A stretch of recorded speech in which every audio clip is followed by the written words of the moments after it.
কে চক্রান্ত করছে বলবি তো? সব কি কথাবার্তা বলছি আমি তো বুঝতে পারছি না। রাত বিরেতে সব কি শুরু করলি? হ্যাঁ, সবে বৌদি একটু রেসপন্স করতে শুরু করেছে, একটু সুস্থ আছে, শান্তিতে আছে, সেসব সহ্য হচ্ছে না তোদের? মানে কি? আর দাদা আমিও বুঝতে পারছি না তুমি এসবের মধ্যে আছো কেন? তুমি এসবের মধ্যে যেও না। অনুরাধা রায় তো তোমার স্ত্রী নাকি? আমি বুঝতে পারছি না কেন তুমি এসবের মধ্যে ঢুকছো। সারা জীবন যাকে মর্যাদা দাওনি, এবার তাকে একটু সম্মান দাও। হ্যাঁ, সে সুখে শান্তিতে থাকুক, সুস্থ হয়ে উঠুক, এইটুকুনি তোমার কাছে আমি অনুরোধ করছি, প্লিজ। আমিও চাই উনি সুস্থ হয়ে উঠুক, কিন্তু ওনাকে সুস্থ করার জন্য যেন ঠকানো না হয়। ঠিক তাই দাদা, আমার মনে হচ্ছে যে আমরা সবাই ঠকছি, আর এই জ্যোতি সেন মেয়েটা আমাদের সবাইকে ঠকাচ্ছে। কি মুশকিল, আমি তো কিছুতেই বুঝতে পারছি না যে এর মধ্যে ঠকানোর কথাটা আসছে কোত্থেকে। আমি তো নিজে আমি নিজে যমুনার লাশ দেখেছি। পোস্টমর্টম হওয়ার পর আমি নিজে চোখে দেখেছি। আর শুধু আমি কেন, অনুও তো দেখেছি, আমরা সবাই দেখেছি। তাহলে এখানে প্রশ্ন কোত্থেকে আসছে যে যমুনা বেঁচে আছে? প্রশ্ন তো আসবেই, কারণ গঙ্গা ঢাকের বাড়িতে লক্ষ্মী পুজো হচ্ছে। না না, তাতে হয়েছেটা কি? প্রবলেমটা কোথায় আমি বুঝতে পারছি না। তারা পুজো করেছে, তার সঙ্গে যমুনার মৃত্যুর কি সম্পর্ক আছে আমি বুঝলাম না। সম্পর্ক তো আছে। না না, আমি বুঝতে পারছি না কি সম্পর্ক। তাথই ওখানে গিয়েছিল।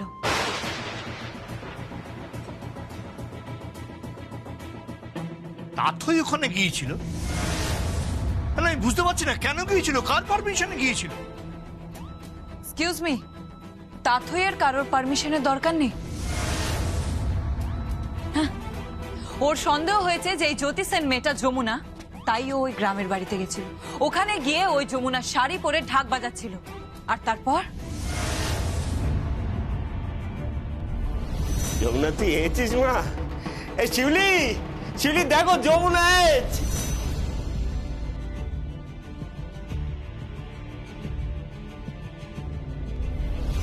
হে মা, যমুনা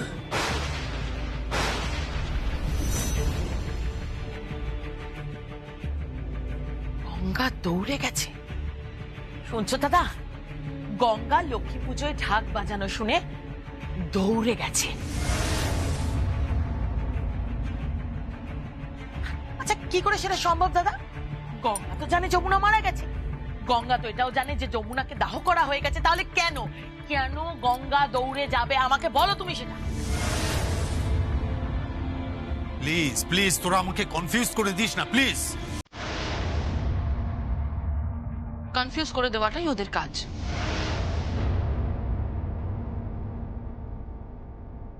বাড়ির বউ নেই, সে মারা গেছে, আর এরকম সময় পরিবারের লোকেরা খেয়ে খেয়ে শুরু করে দিয়েছে। গীত, গীত আমার সঙ্গে না একদম ভদ্রভাবে কথা বলবি। কার থেকে ভদ্রতা এক্সপেক্ট করছো তুমি? কার থেকে ভদ্রতা এক্সপেক্ট করছো তুমি? তুমি নিজে কি করছো? এই সময় এই কথাগুলো তুলে পরিবারে কমপ্লিকেশনস বাড়ানোর কি খুব দরকার আছে বড় পিসি? তো সারা জীবন ধরেই তাই করে যাচ্ছে। বাপের বাড়িতে বসে বাপের বাড়ির অন্ন ধ্বংস করছে, বাপের বাড়ির পয়সা ধ্বংস করছে, আর বাড়ির প্রত্যেকটা লোককে একেবারে জেরবার করে দিচ্ছে। ছোটদা, ছোটদা ঠিক করে কথা বল। আমি কারোর পয়সা খাই না, আমি নিজের ভাগেরটা খাই। আয় না, আয়। এই দেখো আমি কিরম যমুনাকে সাজিয়ে নিয়ে এসেছি।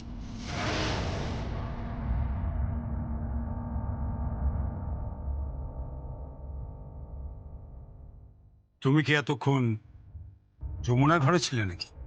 হ্যাঁ, ওর ঘরে ছিলাম, ওকে সাজালাম। দেখো কি সুন্দর সাজিয়েছি আমি।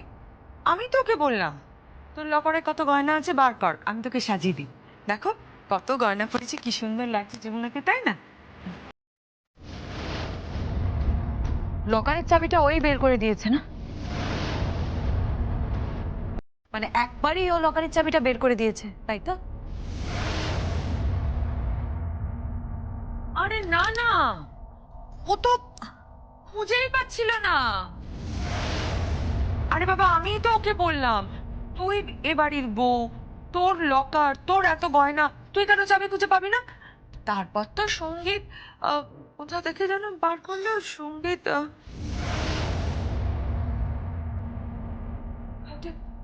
খাটের তোষক, হ্যাঁ খাটের তোষকের তলা থেকে চাবি বার করে দিল। তবে তো আমি ওকে সাজাতে পারলাম। তুই কিন্তু আমার ছেড়ে যাবি না, যাও না? হ্যাঁ যাবি না তো? আমি বড় একা কিন্তু জানিস, তুই চলে গেলে আমি খুব একা হয়ে যাবো। তুই তো আমার বউ না, তুই তো আমার মেয়ে, বল তুই তো আমার মেয়ে। তুই যদি আমার ছেড়ে চলে যাস আমি একা কি করে বাঁচবো বল? আমি কি নিয়ে থাকবো? তুই কিন্তু যাবি না আমার ছেড়ে, হ্যাঁ তুই একদম যাবি না আমার ছেড়ে, একদম যাবি না, একদম না। আমার জানিস আমার আজকাল মাথার ভিতরে কেমন যেন একটা করে, কি যেন একটা আমি স্বপ্নে না একটা কি স্বপ্ন দেখো? কি স্বপ্ন?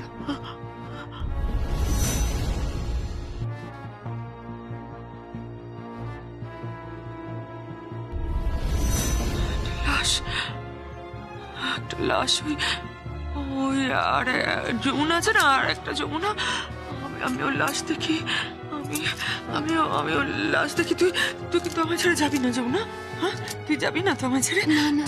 তুই একদম আমার ছেড়ে যাস না। আমার মাথার ভেতরটা কেমন করছে, আমার ছেড়ে যাবি না।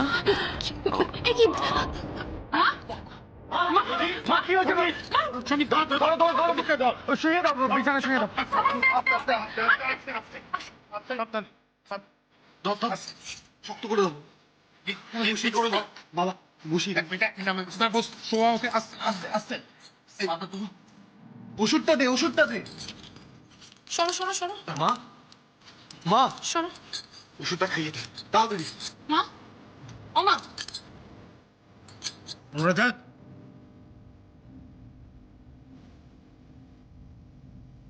কি রে? দাঁতে দাঁত লেগে গেছে তো। আরে কিচ্ছু হবে না, জোর করে খাইয়ে দে, এটা মাউথ ডিসলভিং ট্যাবলেট, অনুরাধা খাইয়ে দে। অনুরাধা,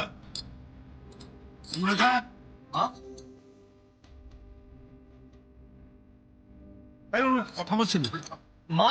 অনুরাধা,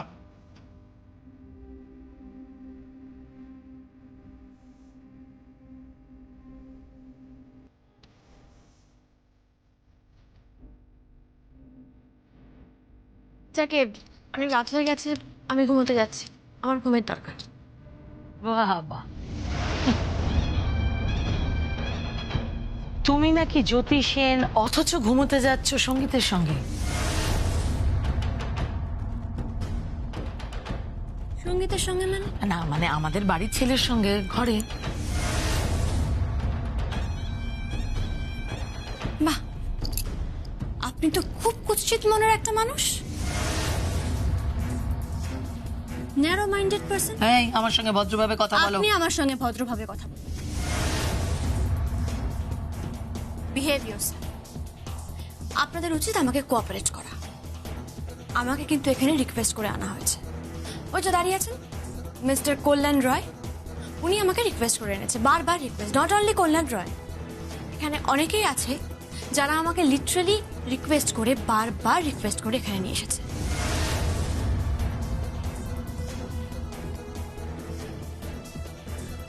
আমি অবশ্য ওনার সঙ্গে একটা প্রফেশনাল ডিলও করেছি। প্রত্যেকটা দিনে অভিনয়ের জন্য আমাকে 5 লাখ রুপিস দিতে হবে। বুঝতে পেরেছেন?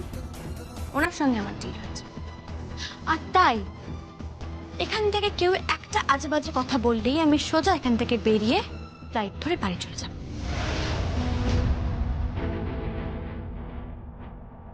ম্যাডাম, ওখানে যে ভদ্রমহিলা শুয়ে আছেন না, আমি তো শুনলাম উনি এই বাড়ির বড় বউ, গৃহবধূ। কোনো দায়িত্ব নেই আপনাদের? মানুষটা অসুস্থ, তাকে সুস্থ করে তোলার দায়িত্ব নেই না আপনাদের? স্ট্রেঞ্জ। আমার দায়িত্বে পড়েছে তাই না? মানে আমি একটা বাইরের মেয়ে হয়ে আমি হেল্প করছি ওনাকে সুস্থ করার জন্য, সেখানে তো আপনাদের উচিত আমাকে কোঅপারেট করা। আর সেটা না করে আপনি ওই টিপিক্যাল ন্যারো মাইন্ডেড মহিলাদের মতো ঝামেলা ঝাঁটি করছেন, তাই না? এই যমুনা, যমুনা নয়, জ্যোতি, জ্যোতি সেন। আমি শুধুমাত্র অনুরাধা রায়ের কাছে যমুনা, আর কারোর জন্য। আপনাদের সঙ্গে কথা বলে অনেকটা সময় নষ্ট করে ফেলেছি।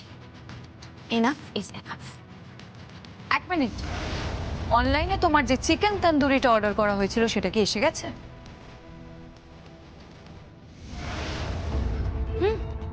রুমে রাখা আছে কেন? কোন রুমে? যে রুমে তুমি আর সঙ্গীত থাকবে?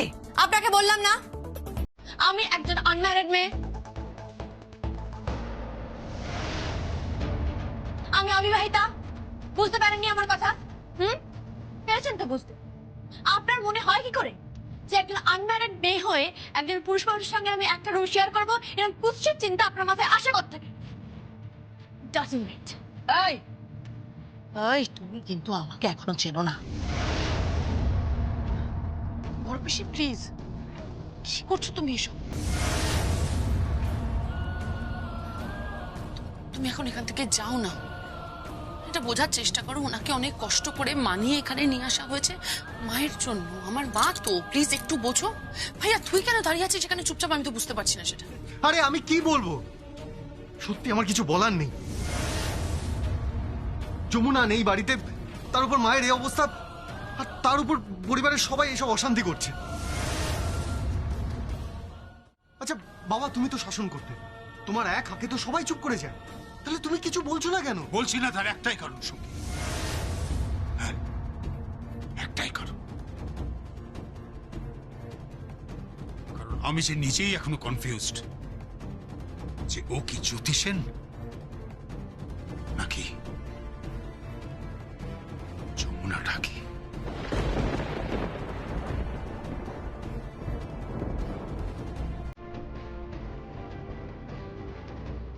আমার একটা কথা বলার আছে মিস্টার সঙ্গীত। হ্যাঁ কল্যাণ বাবু, কথাটা আপনিও শুনুন। হ্যাঁ হ্যাঁ শুনছি, বলো। হ্যাঁ, আমার মনে হয় যে শুধু অনুরাধা রায়কে নয়, এই ভদ্রলোকেরও মানসিক চিকিৎসার প্রয়োজন।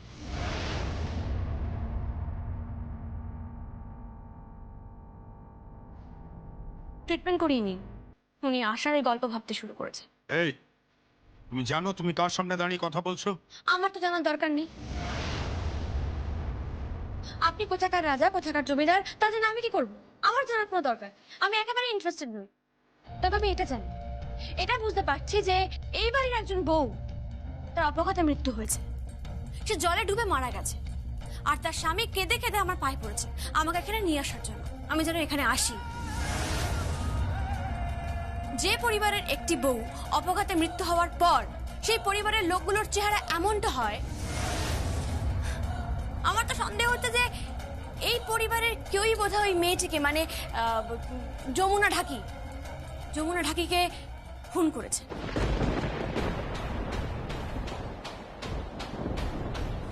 এই পরিবারে। কি বলছো কি তুমি? আমার তো মনে হচ্ছে আমি একদম ঠিক কথা বলছি।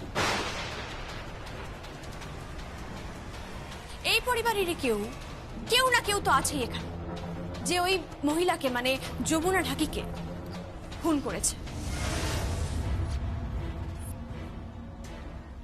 আপনারাই মার্ডারার, আপনারাই খুনি। এই তোমার এত বড় সাহস! বড় বেশি না, একদম তেড়ে যাবে না ওর দিকে। বড় বেশি, তুমি যাও এখান থেকে, যাও। তুমি এত নিশ্চিত হয়ে কি করে বলছো? না, আমি নিশ্চিত নই, তবে আমার সকলের বিহেভিয়ার দেখে এটাই মনে হচ্ছে।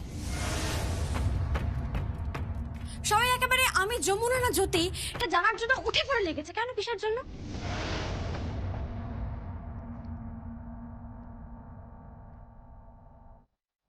এত আগ্রহ সবার কিসের? আমি তো সেটাই বুঝতে পারছি। আমি শুনলাম যে একটা মেয়ের নাকি পোস্টমর্টম রিপোর্ট হাতে চলে এসেছে, তার নাকি ওই মর্গে মৃতদেহ দেখা হয়ে গেছে, তাকে নাকি দাহ করা হয়ে গেছে। তারপরেও এত এত তদন্ত কিসের? এত জানার আগ্রহ, এত উৎকণ্ঠা কিসের জন্য? ওই তাফাই বলে মেয়েটি, সে নাকি যমুনার বাবা, কি নাম, গঙ্গা ঢাকি, তার বাড়িতে নাকি গেছে। বুঝতে গেছে যে আমি কে, যমুনা না জ্যোতি। বুঝতে পারছি না বাই এনি চান্স যমুনাটাকে ফিরে এলে ভয়টা কিসের আপনাদের? মানে ভয় পাচ্ছেন কোনোভাবে? কি ভাবছেন ধরা পড়ে যাবে? ফোন করেছিলেন তাই না? কি হলো চুপ করে আছেন কেন আপনারা?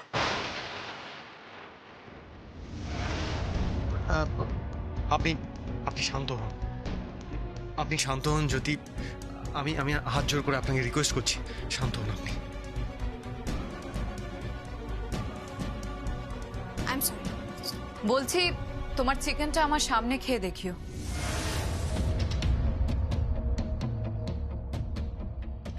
আসলে যমুনা তো পিওর ভেজিটেরিয়ান ছিল, কোনোদিন ননভেজ খেত না, তাই তুমি আমাকে চিকেনটা আমার সামনে খেয়ে দেখিও, কেমন?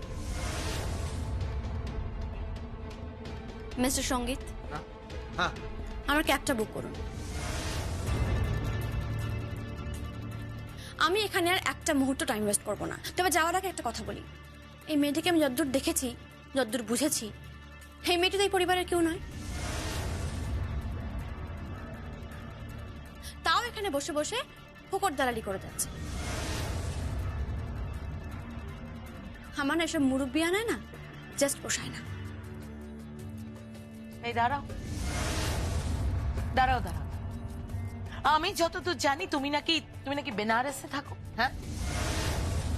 তো বেনারসে কি ওই ফোকর দালালি, মুরব্বি আনা এইসব শব্দগুলো চলে, কথাগুলো চলে নাকি? আচ্ছা ম্যাডাম, আপনি কি ভাষাতত্ত্ববিদ নাকি? নয় না, লিমিটের মধ্যে থাকুন নিজে, সেটা ভালো হবে আপনার জন্য। আপনাদের যদি আমাকে নিয়ে এতটাই প্রবলেম হয় তাহলে বলে দিন আমাকে, আমি চলে যাচ্ছি। এক্ষুনি ক্যাব বুক করে চলে যাব, আমার কোনো প্রবলেম নেই।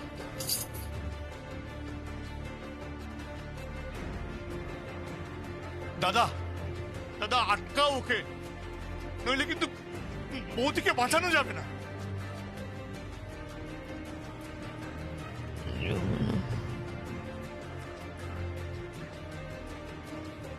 যমুনা,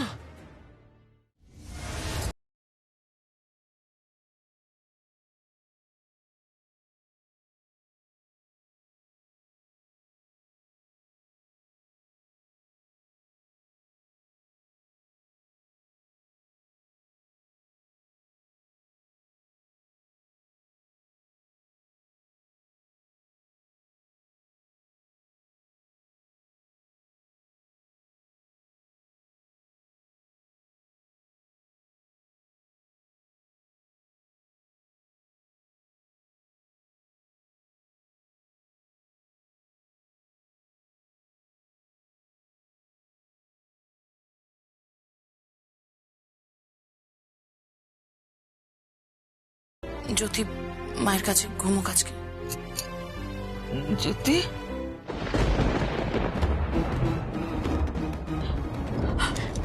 জ্যোতিকে জ্যোতি কেউ না মা, কেউ না মা, ভুল করে বলে ফেলেছি। যমুনা, যমুনা বৌদি।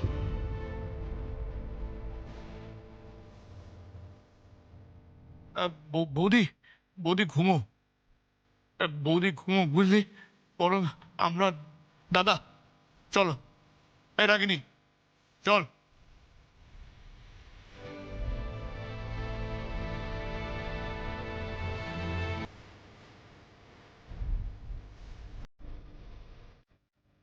চিকেনটা পাঠিয়ে দিই, খেয়ে নিও।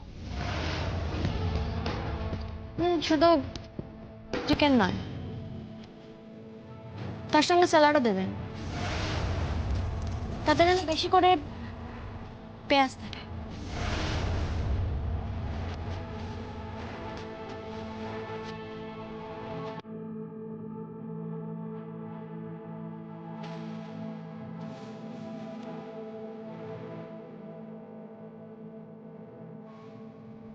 পেঁয়াজ রসুন পাচ্ছি না, না না, এই যমুনা হতে পারে না, কিছুতেই হতে পারে না।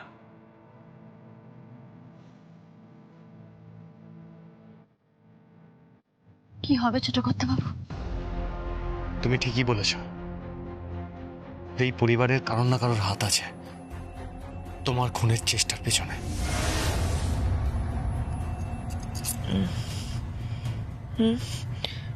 খুন? কিসের খুন?